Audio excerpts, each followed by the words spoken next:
नमस्कार, आप देख रहे हैं पंच न्यूज एनसीआर और मैं हूं आपके साथ मानवी ठाकुर। शुरुआत करते हैं आज की खास खबरों से। कहानी ममता जी की है और बंगाल की है, इसलिए कुछ विषयों पर राष्ट्रीय मंच से पार्टी के बताना जरूरी था। कल हमारे विपक्ष के नेता शुभेंदु अधिकारी के कारवां पर हमला हुआ। पुलिस रिपोर्ट लिखाने की कोशिश की गई। ये हमला पुलिस की मौजूदगी में हुआ था, लेकिन कोई एफआईआर नहीं हुआ। मतलब अपोजिशन लीडर के कॉन्वॉय पे हमला हो तो आप समझते ही हैं। मुझे याद है एमपी के एक डेलीगेशन में हम लोग संदेश खाली गए थे, तो वहां अगर मेरी सिक्योरिटी और सीआरपीएफ नहीं आती तो हम लोग घुस भी नहीं पाते। तो ये बंगाल में चलता है, आपको मालूम है। ममता जी कह रही हैं कि हम जो दफ्तर में गए थे, आईपैक नाम है ना, वो हम चीफ मिनिस्टर के रूप में नहीं गए थे, टीएमसी के अध्यक्ष के रूप में गए थे। अब ये लॉजिक तो हमने आज तक सुना ही नहीं। कल जो हमने यहां प्रेस की थी, इस विषय को उठाया था, उसका उनका जवाब आया है।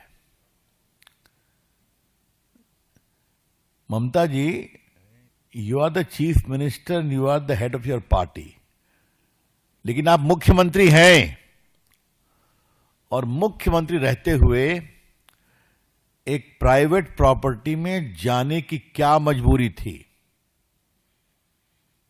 इसका जवाब को देना पड़ेगा। अभी तक आपने कुछ नहीं एक्सप्लेन किया कि न वो आपका पार्टी का दफ्तर है, न वो आपका दफ्तर है, न वो आपका निवास है, न पार्टी किसी नेता का निवास है। वो एक कंसल्टेंसी फर्म है। और दूसरा, इतनी मजबूरी क्या आ गई कि आप एक हरे रंग के फाइल को छीन करके भागी? और तो और देखा होगा कि उनके साथ पुलिस कमिश्नर भी थे, पुलिस कमिश्नर भी थे, डीजीपी भी थे। हमारा स्पष्ट आरोप है कि ममता जी की पुलिस अब ममता जी के गैर कानूनी, गैर संवैधानिक कार्यों में खुलेआम मदद करने का एक वेपन बन गई है।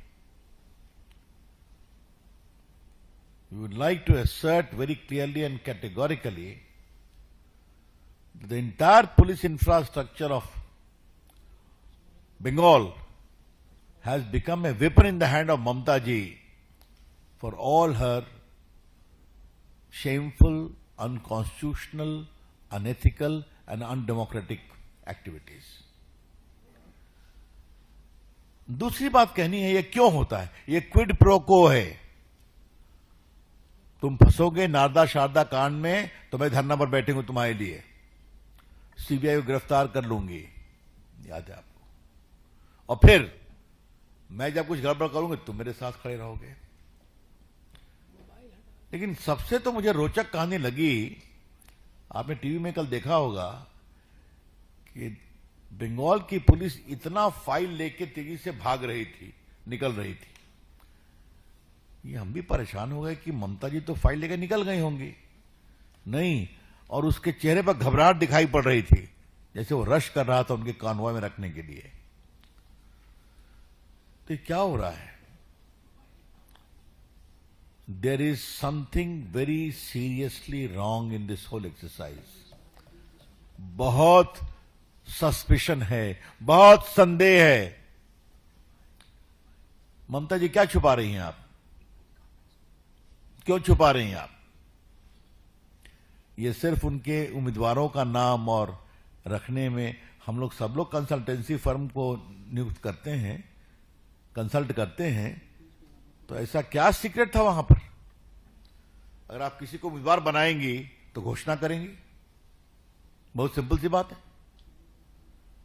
तो वहां सीक्रेट क्या था? आज आपकी मीटिंग यहां होगी, आपकी मीटिंग वहां होगी, ये पब्लिक नॉलेज होता है, विज्ञापन आता है, आप परमिशन लेते हैं तो छुपा हुआ तो नहीं है ना। तो ये स्ट्रैटेजिक कंपनी में क्या स्ट्रैटेजी पक रही थी? स्वाभाविक है, जो मीडिया में चर्चा हो रही है कि गोवा का इलेक्शन आसनसोल कोल सिंडिकेट, कोई मिस्टर माझी, दुबई, ये सब काफी चीजें आ रही हैं आस्ते आस्ते और आएंगी। इसलिए ममता जी को घबराहट है और हम भी आस्ते आस्ते खोलेंगे, जरूरत पड़ेगी तो जोर से खोलेंगे।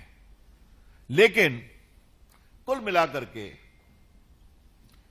अभी तक ममता जी की तरफ से कोई ऐसा स्पष्टीकरण नहीं दिया गया कि ऐसी क्या मजबूरी थी कि उनको दौड़ते हाँपते उस फ्लैट में 11वें फ्लोर पे जाना पड़ा और एक पूरा फाइल लेकर खुद निकली और बाकी पुलिस लेके निकली।